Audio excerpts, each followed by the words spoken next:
宜兰区成功国小高艺队甲人赛闹热组阵，迈入第5届昆士湾杯乐乐棒球交流比赛正式揭开序幕。1、2、3，挥！谢谢，帮我们开出了好球，谢谢。主办单位南台南监护中心为了让更属于南区滨海社区学校，包括新疆、喜洲、甲龙岗3校会当彼此互动，所以用举办乐乐棒球比赛舞台，持续和服务早日社区。为中注意嘛，特别感谢长期投入的裁判，甲提供场地地主队，打造成专属于社区的特色比赛。这个球赛呢，除了说让小朋友呢，他们能够享受打球的乐趣之外呢，最主要是希望说球赛呢能够，各个人大展身手，也能够为自己的学校呢争光。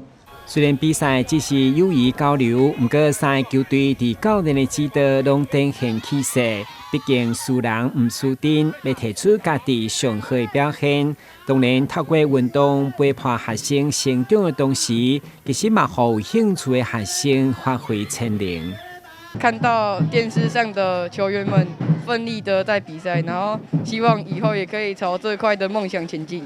这场是一场友谊赛，可是我还是希望能拼尽全力去比赛。大家今天以球会友哈，大家好好的度过早上美好的时光。那在这里要谢谢我们南家福中心，办理这个活动，让小朋友有一个活动展能的机会哈。我们陪伴的过程当中，能够让孩子们快快乐乐打棒球，然后也把身体锻炼健康。那当然，孩子被潜能激发之后，或许他也会成为未来我们台湾国家棒球队的代表队的国家队选手。21号土耳其世界棒球经典赛资格比赛开始开打，所以伫休息区的师生甲家长嘛拢尽全力加油，迄款的声势嘛，让人感受参像经典赛的气氛。